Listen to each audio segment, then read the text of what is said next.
मलांगम सीता समारोपितवाम भागम पाणौ महासायक चारु चापम नमामि रामं रघुवंशनाथं। सीताराम गुणग्राम पुण्यारण्य विहारिणौ वंदे विशुद्ध विज्ञानौ कवीश्वर कपीश्वरौ। श्री सीतानाथ समारंभां श्री रामानंदार्य मध्यमाम् अस्मदाचार्य पर्यन्तां वंदे श्री गुरु परंपराम्।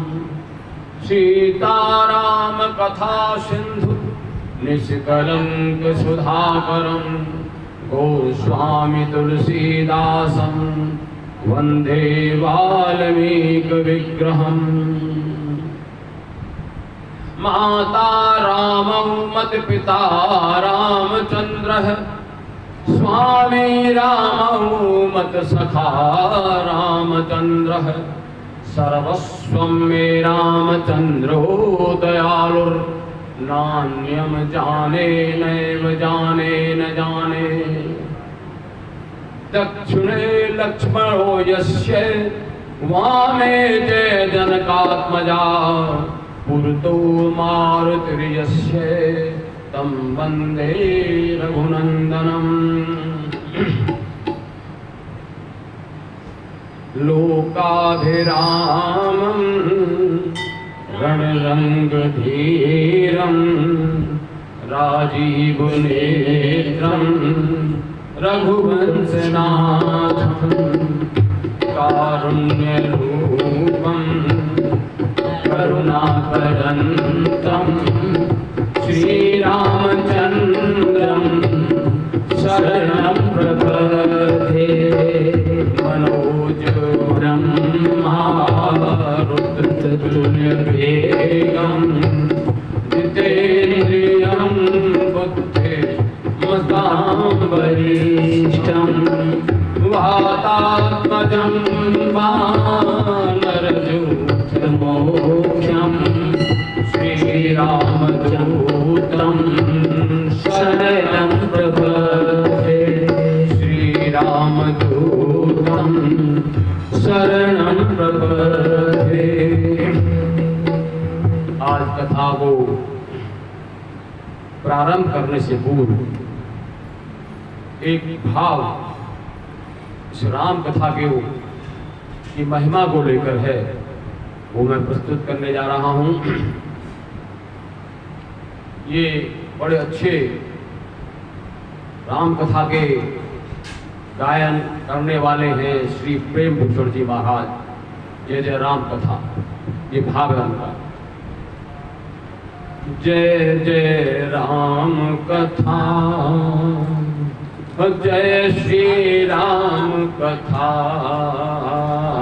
जय जय राम कथा, जय श्री राम कथा। इसे श्रवण कर मिट जाती है, इसे श्रवण कर मिट जाती है जन्म जन्म की कथा। जय जय राम कथा, जय जय राम कथा, जय जय राम कथा, जय श्री राम कथा। राम कथा कलिका मत गाई, श्रवण सजीवन मोर सुहाई। राम कथा कलिका मत गाई, श्रवण सजीवन मोर सुहाई। बुध विश्राम सकल जन रंजन, राम कथा कलिकल रंजन।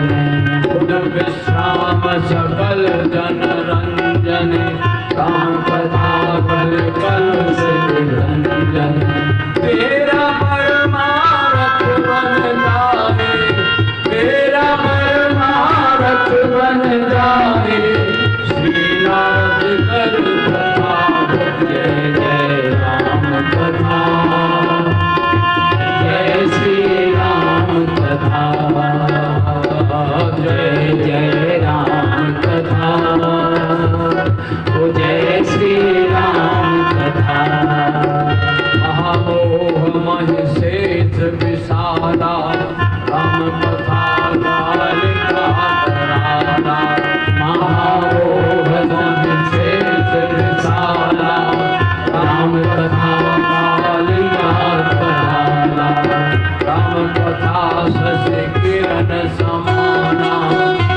चकोर करहि जेहि पाना, राम कथा शशि किरण समाना, संत चकोर करहि जेहि पाना। दूध पी कर अमर हो जाए, मैं भी पी कर अमर हो जाए, तू भी पी कर अमर हो जाए, मैं भी पी कर अमर हो जाए। श्री हनुमंत जथा जय जय राम कथा, ओ जय श्री राम कथा, जय राम कथा, ओ जय श्री राम कथा। राम कथा कल विकट तुधारे, सादर सुन के राजकुमारी, राम कथा कल विकट तुधारे, सादर सुन के राजकुमारी।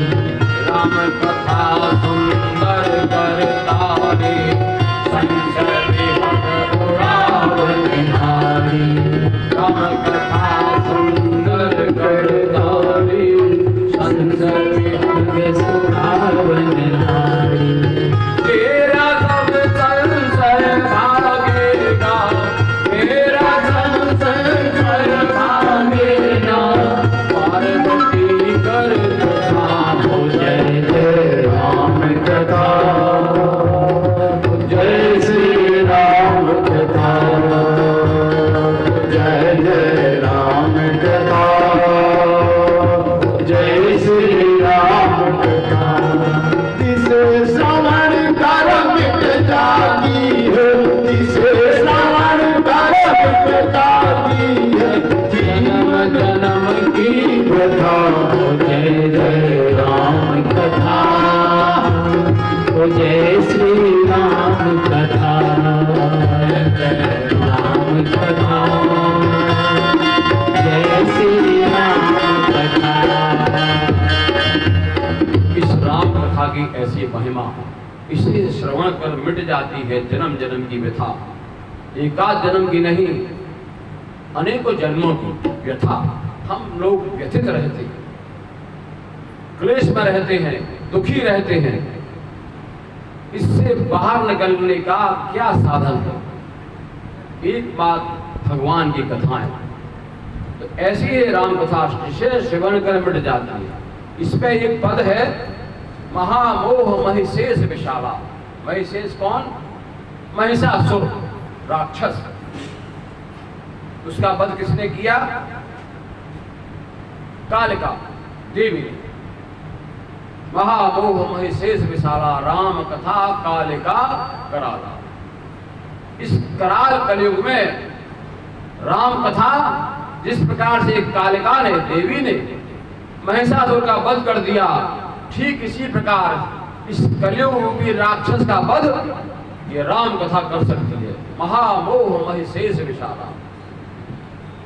देखो, मोह को हल्के में मत लेना। मोह का अर्थ क्या है? मोह माने आप सीधे सीधे तौर पर कहते हैं जैसे कि मोह माया में हम फंसे हुए। यही बात है एक तरीके से।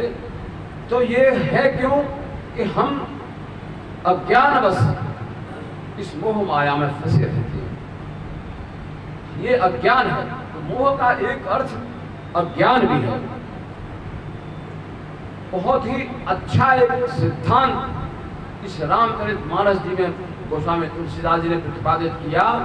मोह सकल व्याधिन कर मूला, तिनते पुण्य उपजय बहु सूला। सूला आप जानते हैं, कांटा। ये मोह समस्त व्याधियों का मूल है।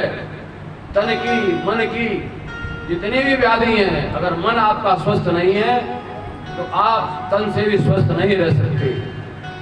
जब व्यक्ति डिप्रेशन में चला जाता है तो बहुत से लोग इस शरीर का अंत कर लेते हैं उसी अवसाद में, उसी डिप्रेशन में। वो ये नहीं सोच पाते कि बड़े भाग मानुष तन पावा, सुर दुर्लभ सदग्रंथ निगावा। परिवार की, समाज की समस्याओं से इतने व्यथित हो जाते हैं कि वो सोचते हैं इस जीवन का रख के करें क्या। इस संसार में दुख के अलावा कुछ है नहीं। निसंदेह संसार दुख का आलय है। भगवान श्री कृष्ण ने कहा माम द्वैत पुनर्जन्म दुखालयम अशाश्वतम। इस संसार दुख का आलय है, अशाश्वत है। एक एक शब्द पर ध्यान देना। अशाश्वत जो हमेशा न रह सकता हो, जो हमेशा टिका न रहे, और शाश्वत जो हमेशा रहे। भगवान के अलावा कोई है नहीं। हम भी शाश्वत हैं। ईश्वर अंश जीव अविनाशी। हम भगवान के अंश हैं।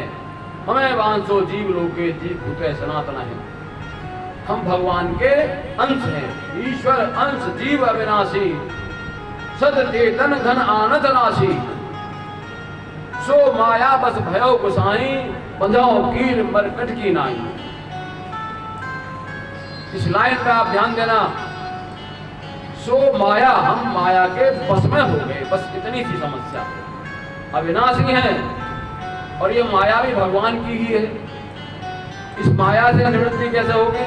मैं कई बार कह चुका हूं और उसको बारंबार दोहराऊंगा। इस माया से निवृत्ति का, इस माया से छूटने का एकमात्र उपाय है भगवान की शरण, और कोई उपाय नहीं। दैवी ऐसा मममयी मम माया दुरतया, देवी ऐसाम गुणमयी मम माया दुरतया, मामेव ये प्रबद्धन्ते माया में ताम तरन्ते। जो मेरी शरण में रहेंगे वही इस माया को तर सकते हैं। तो उन्होंने कहा माम उपेत पुनर्जन्म दुखालयम अशाश्वतम नाप्नुवन्ति महात्मानः संसिद्धिं परमाम गतः। जो महात्मा लोग हैं, जो इनकी आत्मा महान है या ईश्वर की शरण में है, वो नहीं प्राप्त होते पुनर्जन्म को। बस पुनरभ जन्म पुनरभ मरणम पुनरभ जननी जठरे शयनम, यही तो समस्या चल रही है।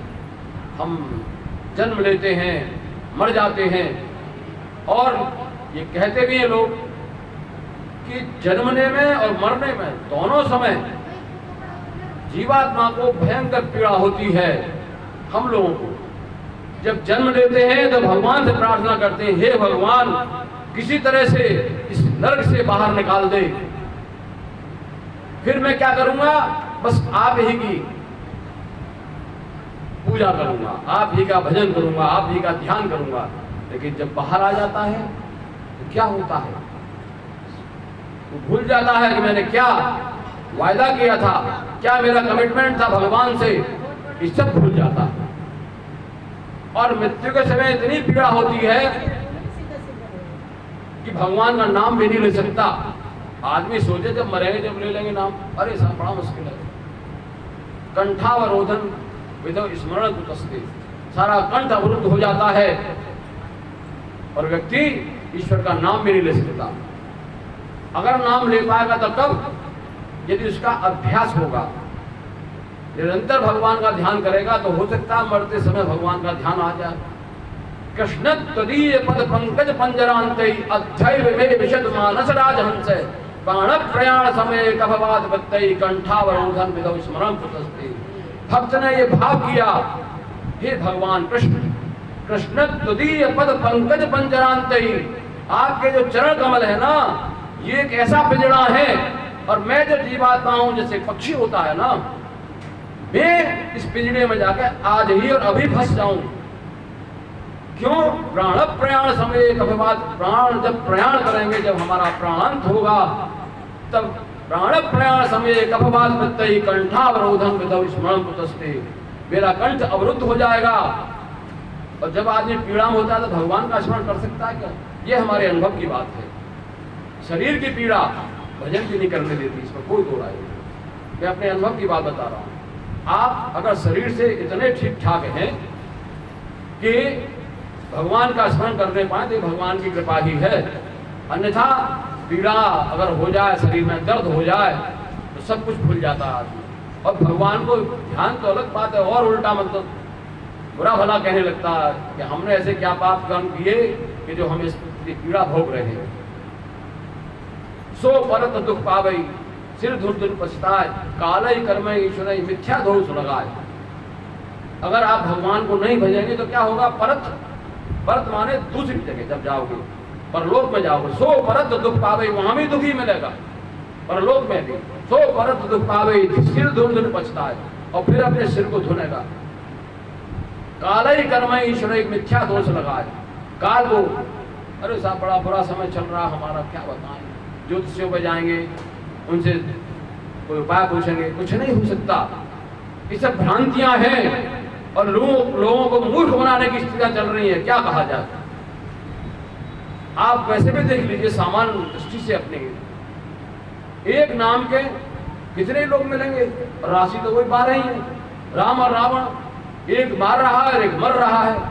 अब कोई राशि को देख के क्या तेरा बड़ा बड़ा भुक्त है, हम देखते हैं कभी कभी हमारी श्रीमती जी देख लेती हैं, अगर 10 ज्योतिषियों का आपने राशि फल देख लिया तो कोई आपको आज ही मार देगा, जेल भिजवा देगा, और कोई आज ही राशि में बिठा देगा। क्या बात है, क्यों इतना मूर्ख बना रहे हैं लोगों को। वो ये नहीं सोच रहे कि भगवान सब कुछ देखते हैं, वो बाप नहीं करेंगे। अगर आपने अपने खाली धन प्राप्ति की दृष्टि को लेते हुए इस तरह के काम किए तो ईश्वर निश्चित रूप से दंड देंगे। सो परत दुख पावे, सिर धुन धुन पछता है, काल ही कर्म ईश्वर, मिथ्या दोष लगा। इस रामचरित मानस का सिद्धांत है। मैं बार बार कहता हूं, जीवन की कोई समस्या नहीं जिसका समाधान इसमें न हो। आप घुसिए तो सही, मत भटकिए। कोई तेल चढ़ाने की सलाह दे देगा, कोई सिंदूर चढ़ाने की सलाह दे देगा, कोई ज्योतिष की बातें बता देगा, प्रणाम दुनिया भर के, लाल कपड़ा लाओ, पीला कपड़ा लाओ, उड़द लाओ, ये लाओ वो लाओ। अरे भैया क्या होगा, मैंने बार बार कहा, विधाता का लिखा हुआ आसानी से नहीं मिटता। सिर्फ और सिर्फ 2 शक्तियां हैं जो आपके कर्म के लेखों में उठा सकती है, एक तो भगवान राम का नाम और दूसरा भगवान शंकर की पूजा। कल वो था इस सती को पार्वती जी को बताया गया कि आपकी जो भाभी है उसको मिटाने का सामर्थ्य सिर्फ और सिर्फ केवल भगवान शंकर में है और या राम के नाम में है। मंत्र महामन विषय ब्याल के मेटत कठिन कुंग भाल के।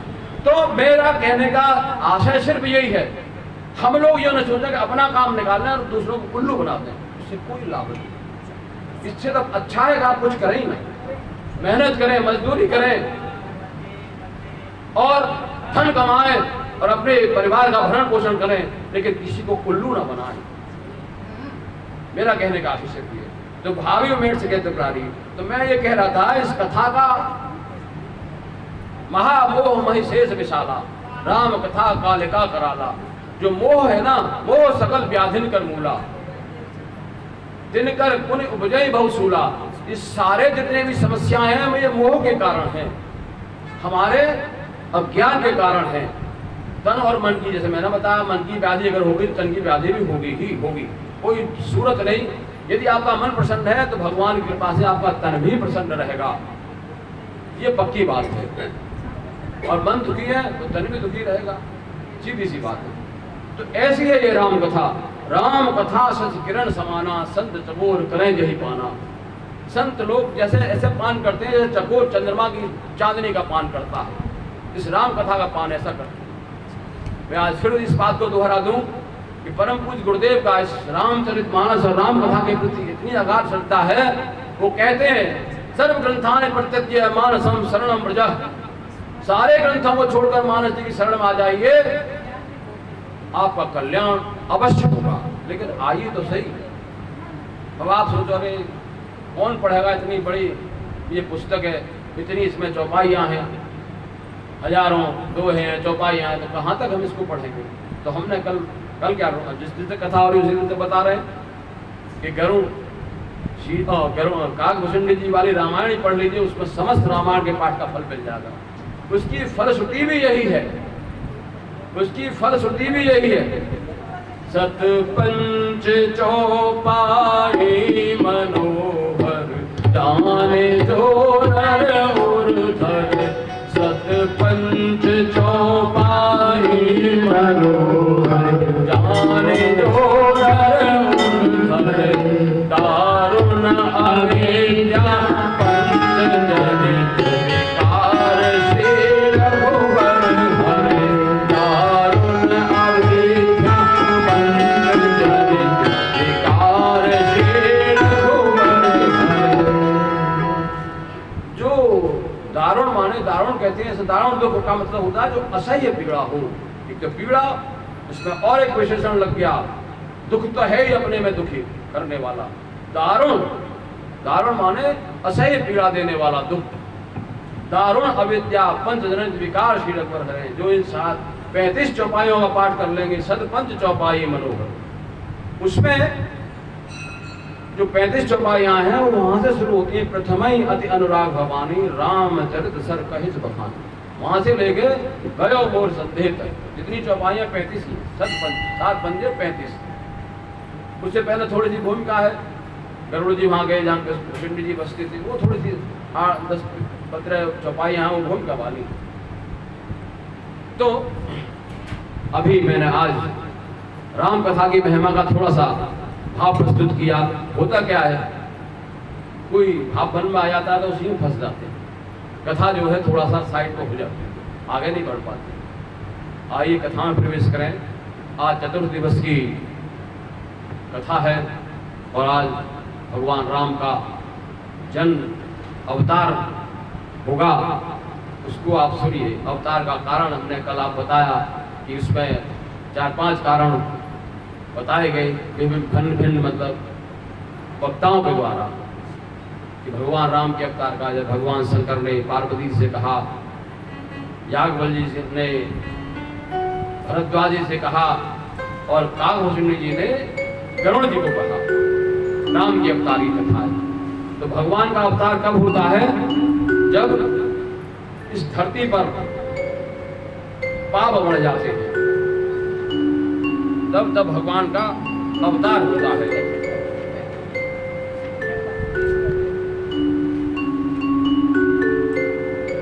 तो वो जो हमने कल कथा सुनाई थी प्रताप भानु की, तो प्रताप भानु ब्राह्मणों के श्राप के कारण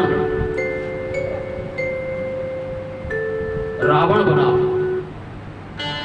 और उसके परिवार में भाई कुंभकर्ण, जो उसका भाई था हरिवर्धन, वो कुंभकर्ण बना और एक भाई उसका विभीषण। और परिवार में मेघनाद, अक्षकुमार, नाना मतलब उसके पुत्र उसको प्राप्त हुए। रावण ज्ञानी भी था और बलशाली भी था। उसने तीनों भाइयों ने कठोर तपस्या की, तीनों भाइयों ने। तो रावण ने तो भगवान से वरदान मांगा कि मैं किसी के हाथ से मरूं नहीं, केवल और केवल मनुष्य जाति से और वानर जाति से ही मेरा वध हो। उसने ऐसा क्यों कहा कि बाकी मनुष्यों की क्या मतलब ऐसी औकात है जो हमें मार जाए, और नहीं मार पाएंगे, देवता नहीं मार पाएंगे। दिमाग लगाया उसने, क्यों होता क्या है, सब मृत्यु में विजय पाना चाहते हैं, मरना कोई नहीं चाहता। तो ब्रह्मा जी से वरदान मांगा कि मैं मरूं नहीं। उन्होंने कहा ऐसा संभव नहीं है, इस वरदान को किसी और तरह से मांग लीजिए। तो उसने दिमाग लगाया अपना कि मैं मनुष्य और वानर जाति के अलावा किसी से न मरूं। कुंभकर्ण इंद्रासन चाहता था और बहुत भोजन करने वाला था। तो ब्रह्मा जी ने सोचा अगर ये जिंदा रहा और जगता रहा तो इतना आहार ये करेगा अगर सारी सृष्टि का ही मतलब सब विनाश कर देगा। तो सरस्वती जी से वो प्रेरित करके उसकी बुद्धि घुमा दी। उसने इंद्रासन की जगह निद्रासन मांग लिया। तो कुंभकर्ण 6 माह सोता था, 1 दिन जगता था बस। उसमें जो भी कुछ खा पी ले, खूब खाता था, खूब मदिरा पान करता था। ये तो राक्षसों का अपना स्वभाव है कि मतलब अभक्ष है, उसको खाते पीते हैं। और ये स्थिति हो गई उस समय जब जोग बेरागा तब मख भागा, श्रवण सुनई कस सीसा, आपुन उठ धावे रहे न पावे, धर सब घाले खीसा, दस दस्त अचारा संसारा, धर्म सुनई नहीं जाना, तेरी बहु विधि त्रासई, देश निकासई, जो कहे वेद पुराना। अगर वो सुन ले कहीं यज्ञ हो रहा है, जब जोग विरागा तब मख मख कहते हैं योग को, तो जैसे ही सुनता था तब रावण दौड़ पड़ता था उस यज्ञ का विनाश करने। आपन उठ धावे, स्वयं आपन उठ धावे, रहे न पावे, घर सब खाले, खीसा खीसा कहते हैं क्रोध में आकर उसको नष्ट करने के लिए दौड़ पड़ता था। ऐसा भ्रष्ट आचरण इस संसार में होने लगा, धर्म कहीं सुनने को नहीं मिलता था। ते पवित्रा से देश से जो कहे वेद पुराना, और यदि उसे कहीं ये पता चल जाए कि ये वेद पुराणों का पाठ हो रहा है या वेद पुराणों की कोई चर्चा चल रही है, तो उसको अपने देश से बाहर ही कर देता था, देश निकाला उनको दे देता था। इस प्रकार की असह्य स्थिति, बाड़े खल बहुत चोर जुआरा, जे लंपट प्रधन परदारा। लंपट लोग, लंपट आप जानते हो, मतलब एक ऐसा विशेषण है, अरे भाई वो तो बड़ा लंपट है, मतलब जो है निर्लज्ज आदमी, जो किसी बात की लज्जा नहीं है। और चोर और जुआरी लोग बढ़ गए, जे लंपट प्रधन और परदारा, दूसरे का धन हरण करने लगे, दूसरों की स्त्रियों को उठा के ले जाने लगे, ऐसा आचरण मतलब करने लगे। माने मात पिता नहीं देवा, साधुन सन करवावे सेवा। आप समझ रहे हैं, माता पिता को मानना उन्होंने बिल्कुल समाप्ति कर दिया। माने मात पिता नहीं देवा, साधुन सन करवावे सेवा। जो सज्जन लोग थे पकड़ लिया, चलो हमारी मालिश करो, चरण चप्पी करो, ये हमारा काम करो, वो काम करो, साधुन सन करवावे सेवा। अपनी सेवा साधु सज्जन लोगों से कराने लगे। तो भगवान शंकर कहते हैं, जिनके यह आचरण भवानी, ते जानो निश्चर संप्राणी। ये आचरण आज भी यदि समाज में कोई कर रहा है तो उसको निशाचर ही मानिए, राक्षसी मानिए, असुर मानिए। समझ पाई बात? भगवान शंकर ने कहा, जिनके यह आचरण चूंकि ये तो आचरण की बात है ना, किसी व्यक्ति विशेष की बात नहीं है। जिनके यह आचरण भवानी, ते जानो निश्चर संप्राणी। वे सब निशाचर ही हैं, निश्चय वो प्राणी सब निशाचर के समान है। तो ये भगवान शंकर ने कहा पार्वती जी से, ये सारी कथाई, यह उमा संवादा सुख संपादन समन विषादा। तो वो बता रहे हैं कि आज असुरों का आचरण कैसा होता है। तो ऐसी स्थिति को देखकर हमारी पृथ्वी अकुलाने लगी, हमारी धरा अकुलाने लगी। पृथ्वी सब कुछ सहन करती है। मैंने पीछे एक दो बार कहा था कि सारा बोझ उसको बोझ नहीं लगता, पर्वतों का, पहाड़ों का, समुद्रों का, लेकिन पाप का बोझ सहन नहीं होता। उसमें ये भाव था, जल से पतला कौन है, कौन भूमि से भारी, और कौन अगन से तेज है, वो काजल से कारी। जल से पतला क्या है, ऐसा प्रश्न, ये यक्ष प्रश्न है। एक बार युधिष्ठिर जी अपने चारों भाइयों के साथ, मतलब पांचों पांडव वन में थे, प्यास लगी, एक तालाब उनको मिला, उन्होंने सोचा इस तालाब से जल पिया जाए। तो सबसे पहले भाई सबसे छोटा सहदेव, उसको भेजा, भाई पहले इसकी प्यास बुझाई जाए, फिर हम लोग देखेंगे। तो जैसे ही सहदेव उस तालाब के पास पहुंचे, उस तालाब पर एक यक्ष रहता था। तो उसने कहा, सुनो, पहले मेरे प्रश्नों का उत्तर दो, तभी जलपान करना। यदि उत्तर नहीं दोगे तो आप जलपान नहीं कर सकते और आप मूर्छित हो जाओगे। तो सहदेव ने कहा ठीक है। तो उसने यही प्रश्न किए कि बताइए जल से पतला कौन है, और कौन भूमि से भारी, कौन अगन से तेज है, वो काजल से कारी। अब सहदेव तो सोचने लगे क्या इसका जवाब होगा, क्या। यक्ष प्रश्न कहते हैं, यक्ष प्रश्न का मतलब ऐसा प्रश्न जिसका उत्तर आसानी से कोई न दे सके। वो नहीं दे पाए, न जल पी पाए, मूर्छित हो गए। फिर नकुल गए, अर्जुन गए, भीम गए, कोई उत्तर नहीं दे पाया। फिर युधिष्ठिर गए, तो युधिष्ठिर वही प्रश्न किए गए, जल से पतला कौन है, कौन भूमि से भारी, और कौन अगन से तेज है, को काजल से कारी। तो उन्होंने उत्तर दिए कि जल से पतला ज्ञान है। ज्ञान जो है इतना पतला है कि वो जल उसके सामने कोई माने नहीं रखता। देखो ज्ञान की बड़ी अच्छी स्थिति है।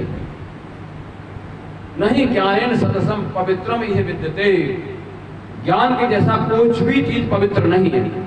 और श्रद्धावान लभते ज्ञानम, ये ज्ञान मिलता किसको है? जो श्रद्धा रखता हो, ज्ञान को पाने की लालसा रखता हो, इच्छा रखता हो। श्रद्धावान लभते ज्ञानम तत्परया संयतेन्द्रियाय, और ज्ञान को मिलते ही आदमी को परम शांति मिल जाती है। तो ज्ञान इतना महत्वपूर्ण है। जल से बदला ज्ञान है, पाप भूमि से भारी।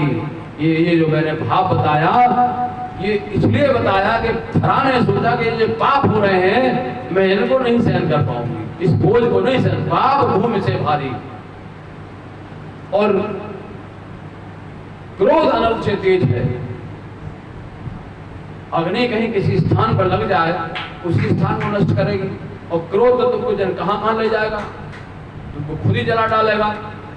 अगर आप किसी के प्रति क्रोधित हैं तो 24 घंटे से क्रोध में जल जल के स्वयं को नष्ट कर लेंगे।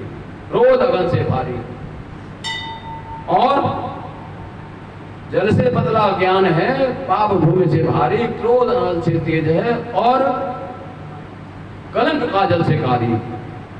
यदि आपको कलंक लग जाए कोई, तो वो तो बढ़ते दम तक नहीं छूटता। फिर काजल का दाग कोई लग जाए, हो सकता है किसी अच्छे, आजकल बड़े बड़े वॉशिंग पाउडर आ रहे हैं, दिखाते हैं पूरा कपड़ा इतना गंदा हो गया, बच्चे मिट्टी में खेल रहे हैं, खाने की टेबल पे से सारा जो है आपकी प्लेट आपके ऊपर गिर गई, सब खाना वाना इतना लग गया, लेकिन उन्होंने मशीन में डाला, साफ कर दिया, सारे दाग धब्बे धुल गए। लेकिन कलंक नहीं धुलता, कलंक काजल से काटे। तो कहने का आशय यह है कि जब हमारी पृथ्वी पर अत्याचार इतना बढ़ गया, तो वो उसको सहन नहीं कर पाई और देवताओं के पास गई, अपनी कथा सुनाई गौ के रूप में, गौ माता के रूप में। देवताओं ने हाथ खड़े कर दिए कि हम इसमें कोई सहायता नहीं कर सकते, चलिए ब्रह्मा जी के पास चला जाए। तो उस गौरूप धरा को साथ लेकर देवता लोग ब्रह्मा जी के पास पहुंच गए। ब्रह्मा जी ने भी हाथ खड़े कर दिए और कहा कि जिसने तुझको बनाया है ना, उसी की शरण में हम चलते हैं, वही कुछ उपाय बता सकते हैं। तो ठीक है, अब सभा मतलब लग गई, सारे देवता लोग विचार करने लगे, बैठे सुर सब करही विचारा। मिश्रा जी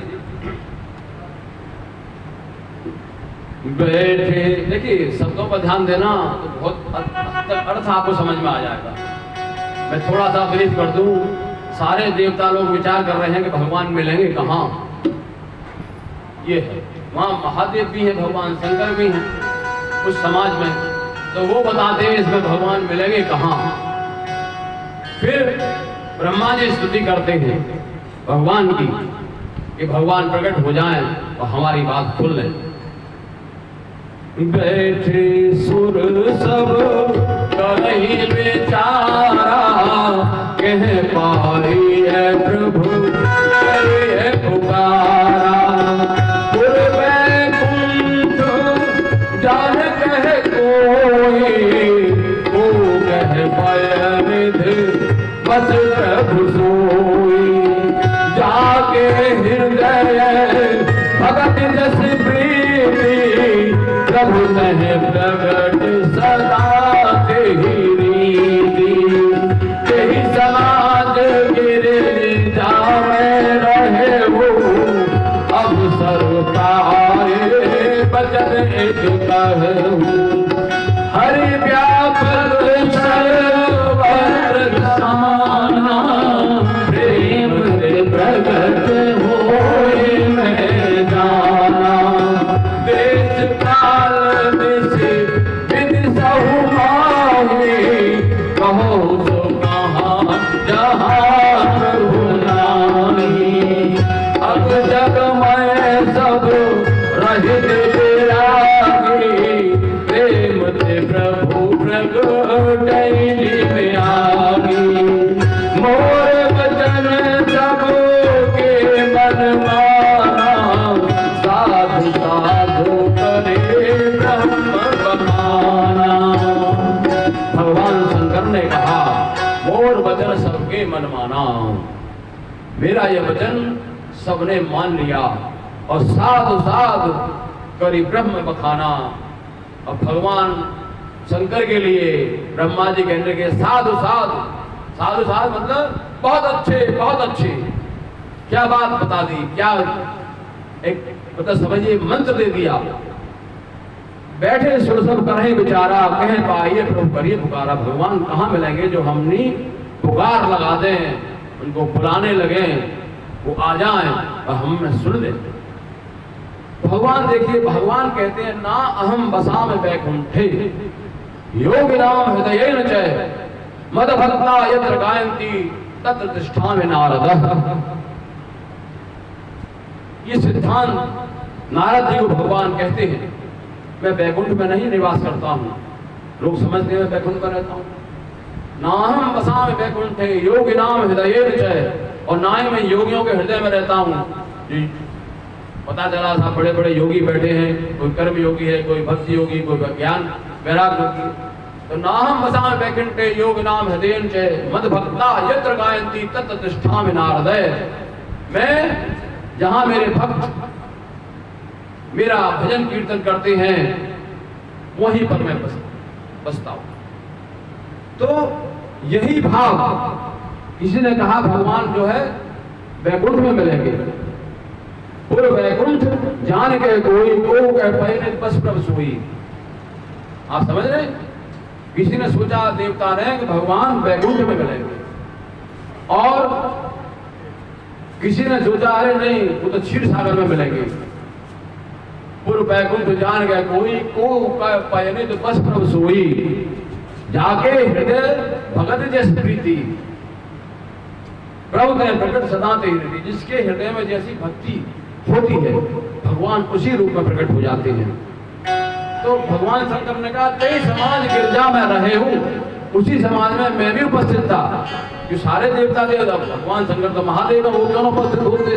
कई समाज गिरजा में रहे, उस समाज हे गिरजा हे पार्वती, उस समाज में मैं भी बैठा था। अवसर पाए वचन एक कभी कि हर व्यापक सर्वत्र समाना, प्रेम प्रकट हो ही मैं जाना। मैंने कल भी इस विषय में काफी कुछ कहा था। ये मान के चलिए कि ईश्वर इतना व्यापक है कि सर्वव्यापी है। कोई स्थान कोई समय ऐसा नहीं है कि वो भगवान से रिक्त हो, भगवान वहां पर उपस्थित न हो। तो ये भाव अगर आपके मन में रहेगा तो आप बुरा कर्म करने से डरेंगे, बचेंगे। लोग तो ऐसे कर लेते ना, यहाँ कोई देख नहीं रहा। कोई भी हम दुष्कर्म कर लेते हैं सोच कर ही तो करते हैं भाई यहाँ कौन देख रहा है, तो किसी को पता ही नहीं चलेगा हमने क्या किया। तो ये उसकी भूल है, उसका भ्रम है। यही सब तो कर्म आदमी को ऐसा फल देते हैं कि कोई सुख दुख कर दाता निज कृत कर्म भोग सकता था। कर्म की बड़ी गहन गति है। श्रीमद् भगवत गीता जी में भगवान श्री कृष्ण ने अर्जुन को कहा कर्मणो ही बोद्धव्यम बोध्यव्यम च विकर्मणे अकर्मण से बोद्धव्यम कहना कर्मणो गति। ये सब जान लो, कर्म क्या है, अकर्म क्या है, विकर्म क्या है। क्यों? कर्म की गति बहुत गहन है, बिना फल दिए नहीं रह सकती। ये ऐसा है कि आपका शरीर क्या है, क्षेत्र है, भूमि है, पृथ्वी खेत है, और इसमें कर्म रूपी बीज आपने डाल दिया तो वो अंकुरित होगा, वृक्ष बनेगा, फल देगा निश्चित रूप से। तो कर्मणो ये बोद्धव्यम, तो हरि व्यापक सर्वत्र समाना, ये भाव मन में उठा लीजिए। क्योंकि हम स्वार्थ बस, चाहे वो परिवार के पालन का भरण पोषण का स्वार्थ हो, चाहे वैभव की प्राप्ति का स्वार्थ हो, कुछ न कुछ इस तरह का हम चाहते रहते हैं। भाई हम झूठ बोल के कपट करके लोगों को मूर्ख बना के धन की प्राप्ति कर लें। किसी को क्या पता चलेगा कि किसने क्या किया। तो ये भ्रम नहीं होना चाहिए, ऊपर वाला सब देख रहा है। तो कल इसी विषय में हम काफी मतलब हम बोल चुके थे। तो यही है, देश काल जिसमें दिशो माऊं कहो छो कहाँ जहाँ प्रभु नाही। ऐसा कोई स्थान नहीं है, ऐसा कोई समय नहीं है जिसमें भगवान की उपस्थिति ना हो। तो मोर वचन सबके मनवाना, भगवान शंकर ने पार्वती से कहा कि मेरा यह वचन सबको भा गया, अच्छा लगने लगा। और ब्रह्मा जी ने तो बस मेरी बात मानते हो क्या कि मतलब साधु साधु कई ब्रह्म बखाना, बहुत अच्छे क्या बात बता दी, इतना अच्छा सुख दे दिया। तो सुन विरंज मन हर्ष तन पुलक नयन बहनेर अस्तुत कर जोर कर सावधान मत की। देखो स्तुति सावधानी के साथ करनी चाहिए भगवान की स्तुति। ये नहीं कि मन हमारा जगत में है और स्तुति हम जगदीश की कर रहे हैं, उससे बात नहीं बनेगी। बहुत सावधान मन से एकाग्रचित्त होकर भगवान की स्तुति करनी चाहिए। इस रामचरितमानस ग्रंथ में इतनी स्तुतियां हैं भगवान की, देवता के द्वारा, राक्षसों के द्वारा, संतों के द्वारा, न जाने कितने वेदों के द्वारा स्तुतियां। इसलिए ये ग्रंथ सदा स्तुत्य है। देखिए परसों कौन सी तारीख है नमा? परसों बुधवार में कौन सी तारीख है? आज तारीख 17 है, 18, 19 तारीख। 19 तारीख को पूज्यपाद गोस्वामी तुलसीदास जी की जयंती है, उनका जन्मदिन है। तो कुछ भाव हम उनके श्री चरणों में समर्पित करेंगे। आप लोगों से प्रार्थना है कि आप लोग आइए जरूर।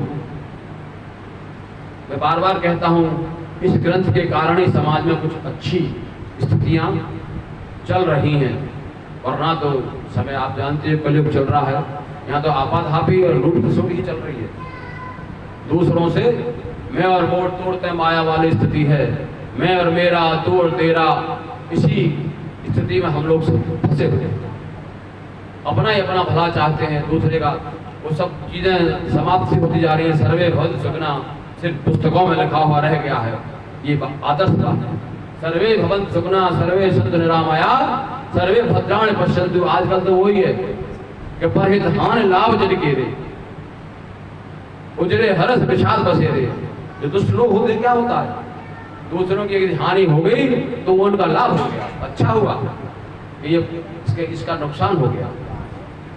उजड़े हरस विषाद बसे रे, अगर कोई उजड़ जाए तो दुष्ट लोगों को उससे बड़ी खुशी मिलती है, और अगर कोई बस जाए तो उससे उनको पीड़ा हो जाती है, विषाद हो जाता है। उजड़े हरस विषाद बसे रे परहित हानि, तो ये चल रहा है।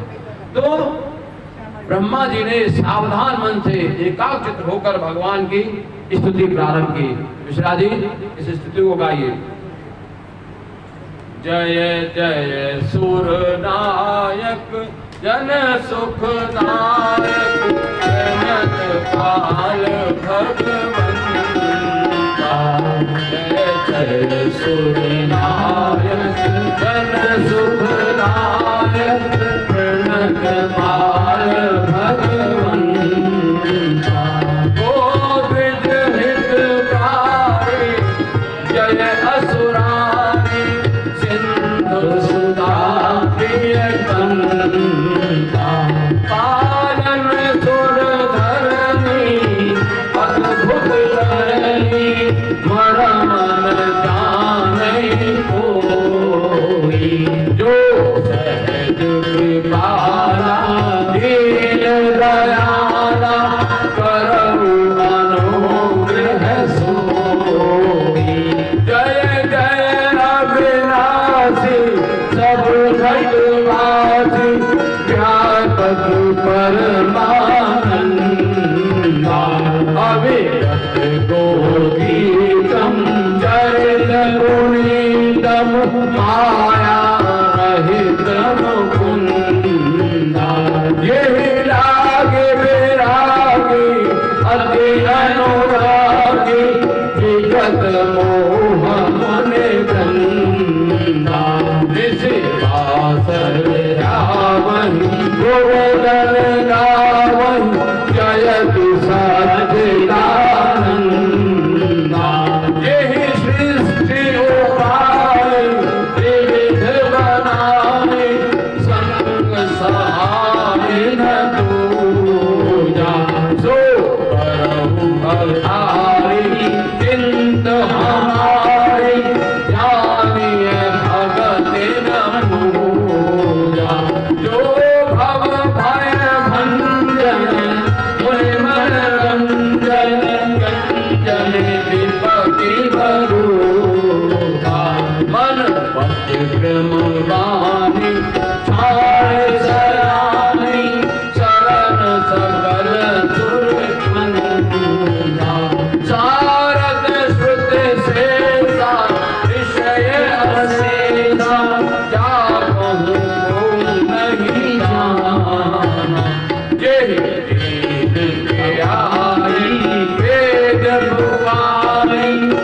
सो श्री भगवान। भगवान भी मंगल सब विधि सुंदर, गुण मंदिर सुख गुण सिद्ध सकल सुख परम भयालु, नमत नाथ पद कंजा। जान सभय सुर भूमि सुन, वचन समेत स्नेह, गगन गिरा गंभीर भई, हरण शोक संदेह। सारे देवताओं को भयभीत जानकर जान सभय सुर भूमि सुने, वचन समेत स्नेह। स्नेह के द्वारा स्नेह में वचन जब भगवान ने सुने तो गगन गिरा गंभीर भई, हरण शोक संदेह। आकाशवाणी हुई उस शोक को, संदेह को मिटाने वाली। क्या आकाशवाणी हुई? भगवान ने कहा, जन डर पाओ मुनि सिद्ध सुरेशा, तुम्हें लाग धर्यऊ नर देशा। भयभीत मत होइए, जन डर पाओ मुनि सिद्ध सुरेशा। सुरेशा माने देवता मुनिगण। जन डर पाओ मुनि सिद्ध सुरेशा, तुम्हें लाग धर्यऊ नरवेशा। तुम्हारे कारण मैं नरवेश या नर रूप में अवतार लूंगा। कब? अंसन सहित मनुज अवतारा, ले हूं दिनकर वंश उतारा। अंसन सहित अपने सारे अंशों के साथ में ये भगवान राम और जो इनके भाई भरत, लक्ष्मण, शत्रुघ्न और सीता जी सब भगवान के ही अंश हैं। अंसन सहित ले अवतारा, अंसन सहित मनुज अवतारा, ले हम दिनकर वंश उतारा। दिनकर वंश माने सूर्य वंश में, दिनकर कहते हैं सूर्य को। सूर्य वंश में आकर मैं जन्म लूंगा, ऐसा उन्होंने आश्वासन दे दिया। यह अभी तक जो हमने चरित्र बताया, ये देवताओं का भय के कारण भगवान ने आश्वासन दिया। उन्होंने जब स्तुति की कि मैं मनुष्य रूप में अवतार लेकर आऊंगा।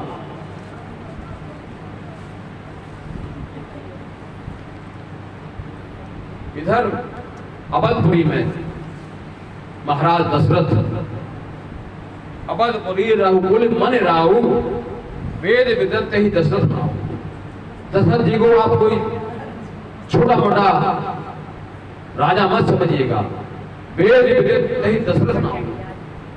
वेदों में विदित मतलब वेदों में उनका उल्लेख है। वेद विदित ही दशरथ नाउ। धर्म धुरंधर गुणनिधि ज्ञानी, हृदय भगत बस शारंग पानी। बहुत ज्ञानवान थे दशरथ।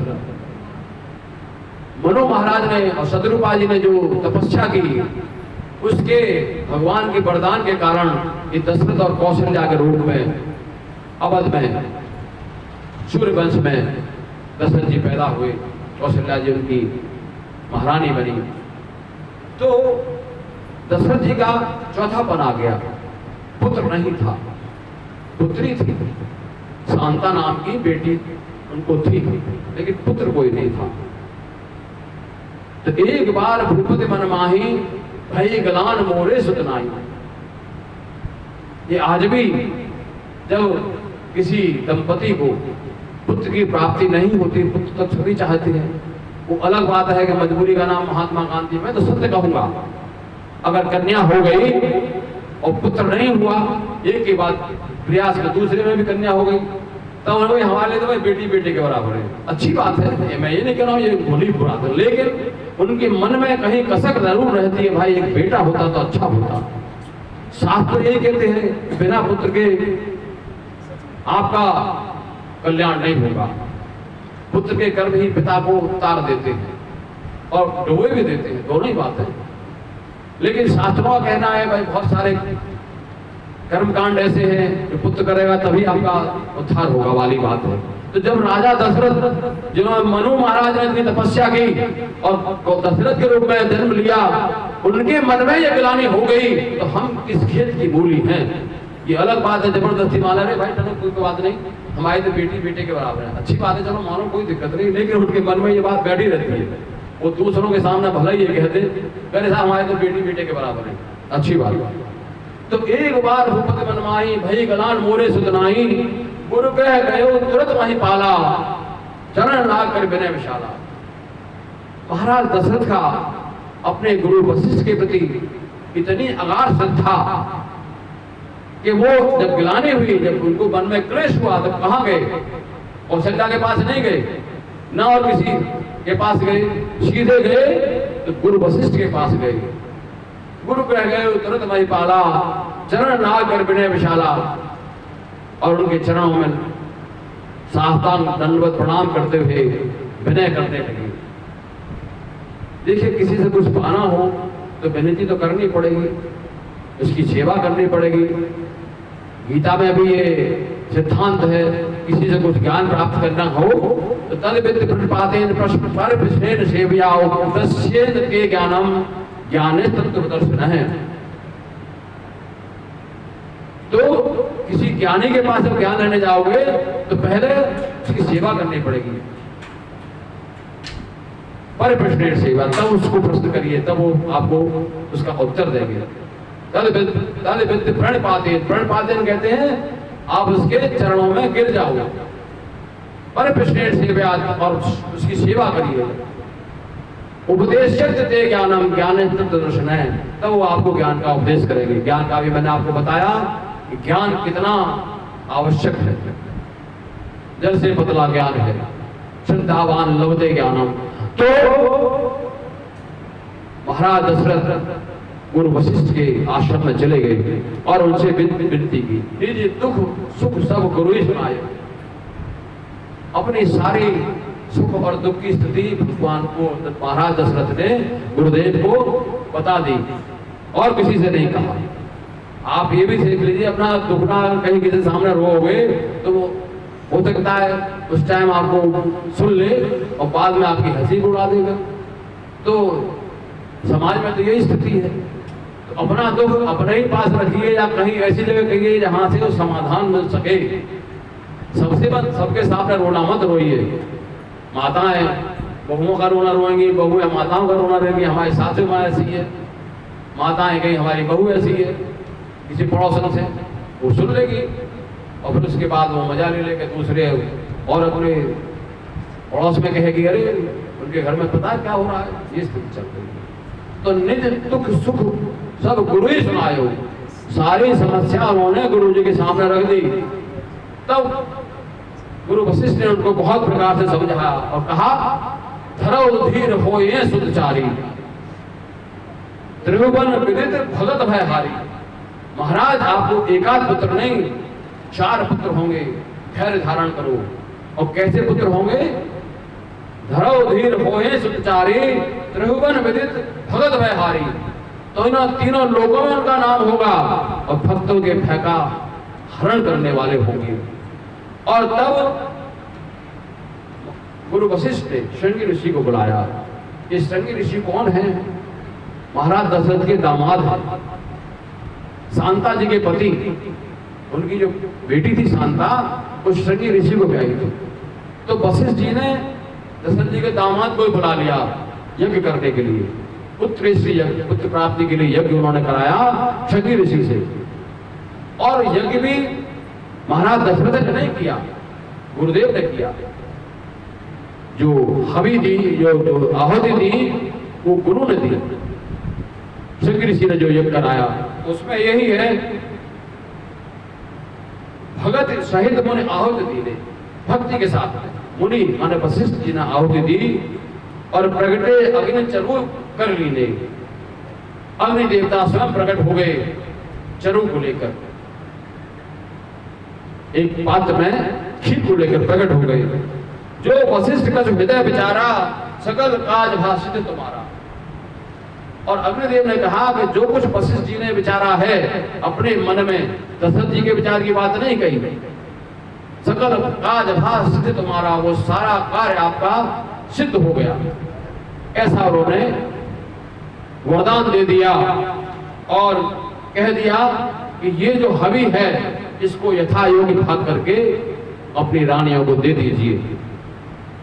तो महाराज दशरथ महल में आए तो खीर का जो पात्र था उसका आधा भाग कौशल्या जी को दे दिया,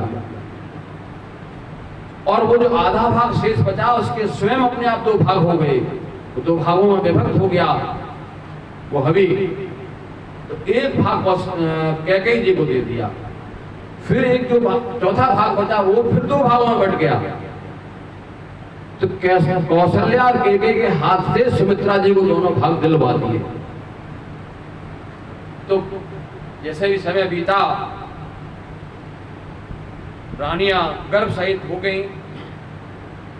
जा दिन ते हरि गर्भ ही आए, सकल लोग सुख संपत्ति छाई। जिस दिन से भगवान गर्भ में आए उसी दिन से इस लोक में सारे लोग सुख संपत्ति से समृद्ध हो गए।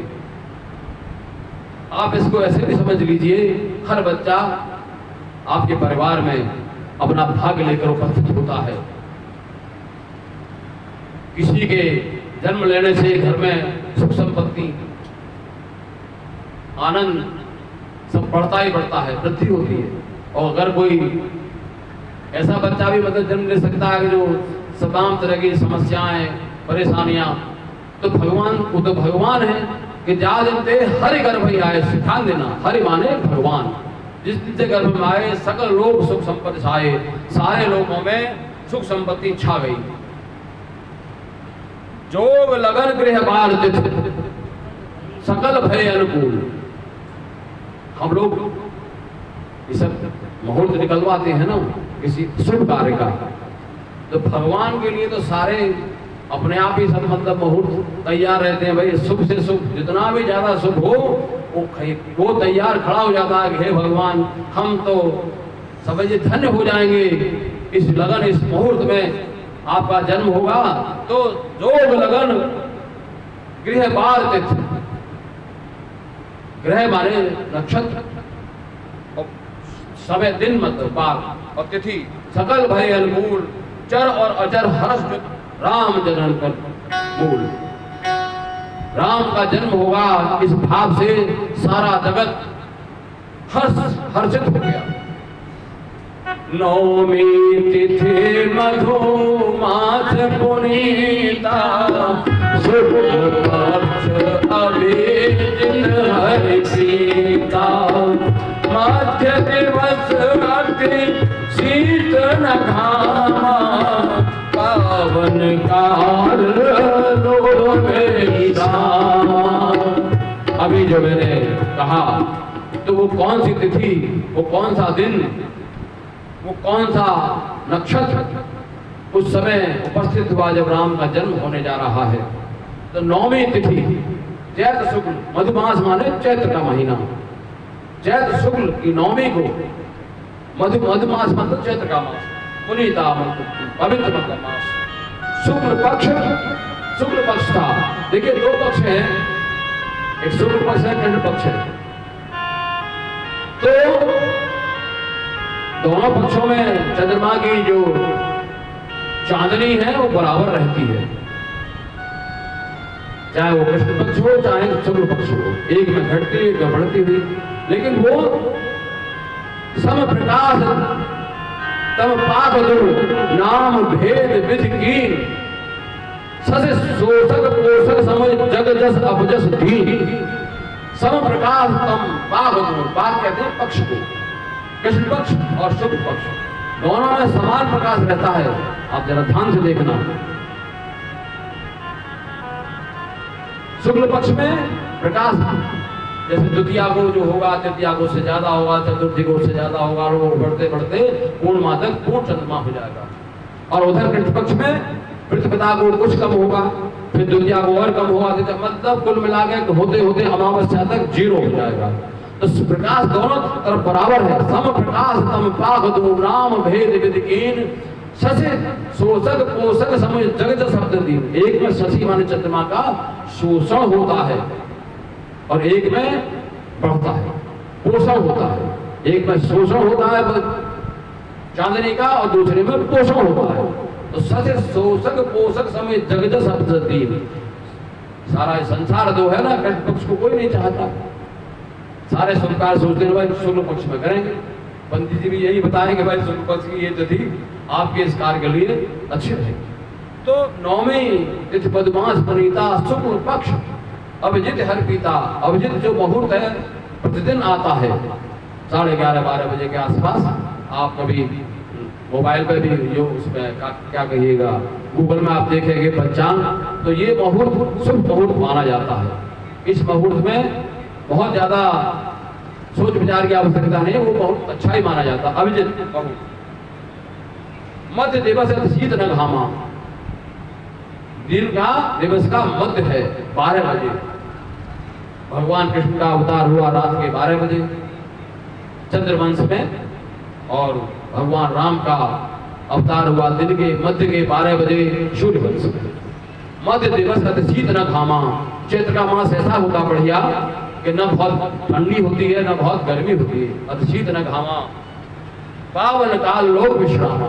ऐसा पवित्र मतलब समय है वो जब भगवान अवतार लेंगे। सुर समूह विनती कर पहुंचे निज निज धाम। जगनगास प्रगटे अखिल लोक विश्राम। जब देवता लोग भिन्न भिन्न विस्तृति करते हुए अपने अपने लोक को चले गए, तो जगनिवास प्रगटे सकल लोक अभिराम। भगवान प्रकट हो रहे हैं जो सारे लोग को अभिराम कहते हैं। सकल लोक विश्राम। सकल लोग सारे जगत को शांति प्रदान करते हैं। तो ये है। पंडित जी कहाँ चले गए? पांडे जी जब देखते मिश्रा जी कहाँ है?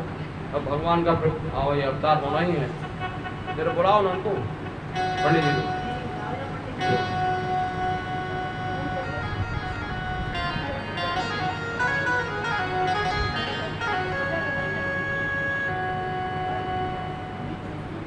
हाँ कहाँ गई?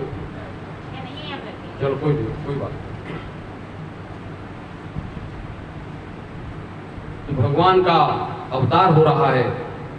भय प्रगट कृपाला दीन दयाला कौशल्या हितकारी हर्षित महतारी मन मनहारी अद्भुत रूप निहारी लोचन अभिरामा करो घनश्यामा निज आयुध वृज चारि भूषण वरमाला नयन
इच्छा निर्मित तनु माया गुण गोपाल। बोलिए बाल रूप भगवान श्री राम की जय। इस स्तुति की फलश्रुति है, यह चरित जे गावहीं हरि पद पावहीं तेन परई भूपा। हम लोग संसार रूपी कुएं में पड़े हुए हैं, तो हम इसमें न गिरे, इसके लिए इस स्तुति को गाया करें। वह प्रकट कृपाला दीन दयाला कौशल्या हितकारी, हर्षित महतारी मुनिमन हारी अद्भुत रूप निहारी। भगवान राम का रूप अद्भुत, तो तेरे परई भूपा। दशरथ पुत्र जन्म सुनिकाना, मानो ब्रह्मानंद समाना। दशरथ जी ने जब सुना, आप लोक में भी देखते हो, जगत में भी देखते हो, जब पिता को ये ज्ञात होता है कि मेरे यहाँ पुत्र का जन्म हुआ है, तो बहुत प्रसन्न होता है। दशरथ पुत्र जन्म सुनिकाना, मानव ब्रह्मानंद समाना। और पुत्र भी कैसा, जाकर नाम सुनत सुख होई, मोरे गृह आवा प्रभ सोई। जिसका नाम सुनने मात्र से शुभ होता है, जाकर नाम सुनत सुख होई, मोरे गृह आवा प्रभ सोई। वही प्रभु मेरे घर में आ गए हैं।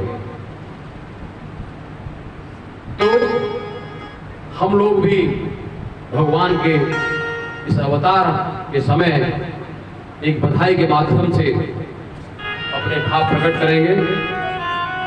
बधैया बाजे आंगने में, बधैया बाजे आंगने में, बधैया बाजे आंगने में, बधैया बाजे, बधैया बाजे, बधैया बाजे, बधैया बाजे,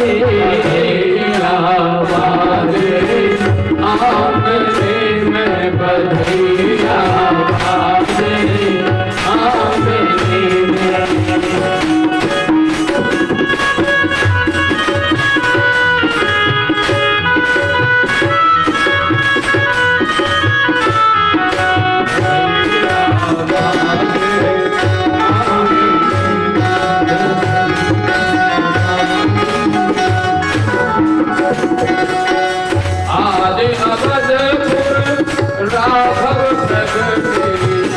आज अवधपुर राघव प्रगटे, लोग मगन मन रागने में, बधैया बाजे आंगने में, बधैया बाजे आंगने में, बधैया बाजे, बधैया बाजे, बधैया बाजे, बधैया बाजे, आंगने में बधैया बाजे, आंगने में।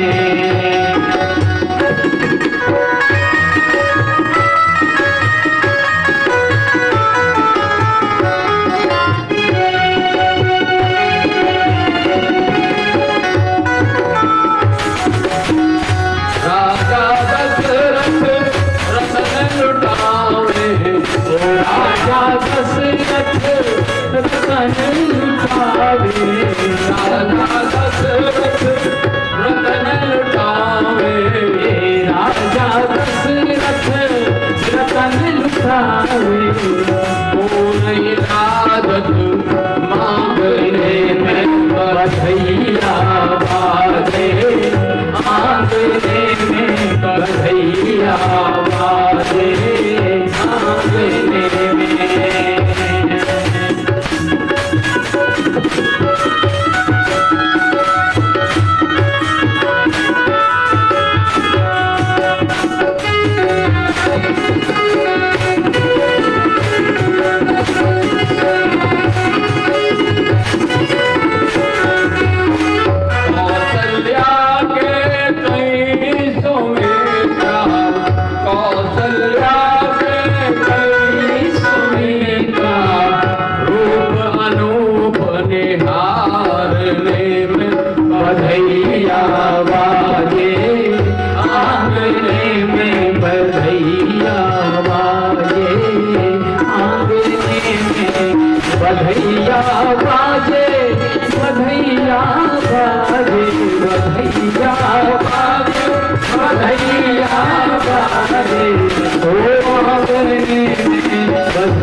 भद्राचार्य बधाई गावत, राम भद्राचार्य बधाई गावत, कीर्तन बल रस बागने में बधैया बाजे, आंगने में बधैया बाजे, आंगने में बधैया बाजे, आंगने में बधैया बाजे, बधैया बाजे,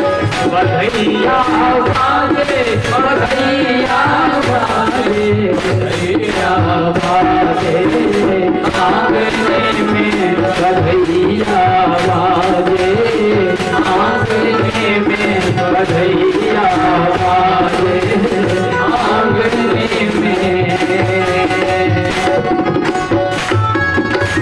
देखिए ये बधाई गीत प्रातः स्मरणीय परम पूज्य गुरुदेव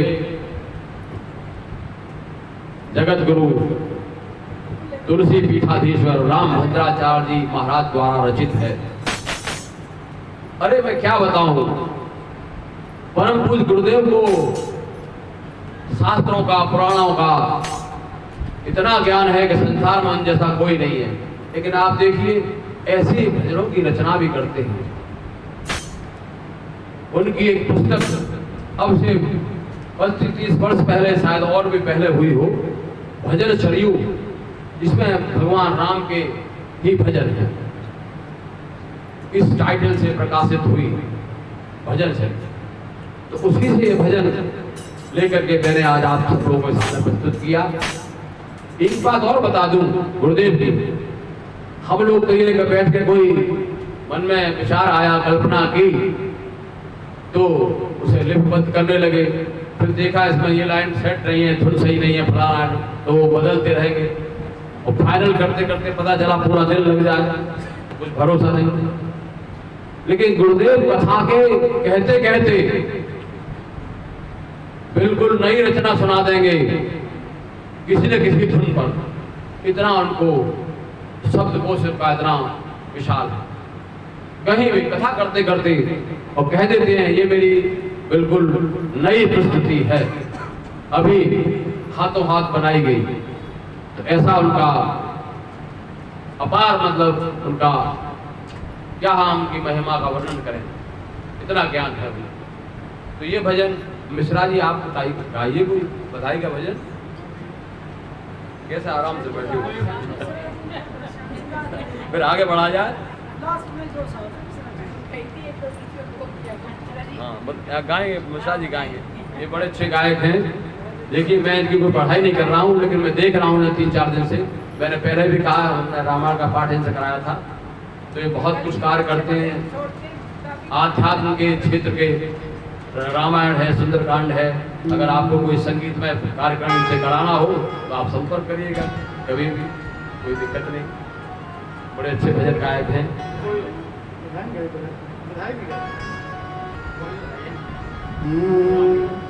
राम जन्म सुनिया कौशल्या मैया से बधाई। राम जन्म सुनिया कौशल्या मैया से बधाई। दे दो बधाई मैया, दे दो बधाई, दे दो बधाई मैया, दे दो बधाई। राम जन्म सुनिया कौशल्या मैया से बधाई। राम जन्म सुनी आई कौशल्या मैया के बधाई। चारों लाल कौशल्या मैया, चारों लाल कौशल्या मैया। मेरे प्यारे छोटे भैया, ओ मेरे प्यारे छोटे भैया। चारों मांगो बधैया, कौशल्या मैया दे दो बधैया। राम जन्म सुनी आई कौशल्या मैया दे दो बधाई।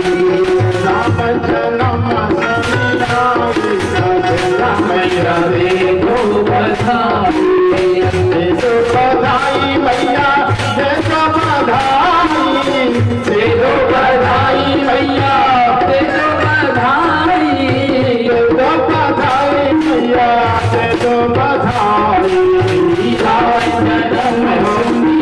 आई, कौशल्या मैया दे दो बधाई।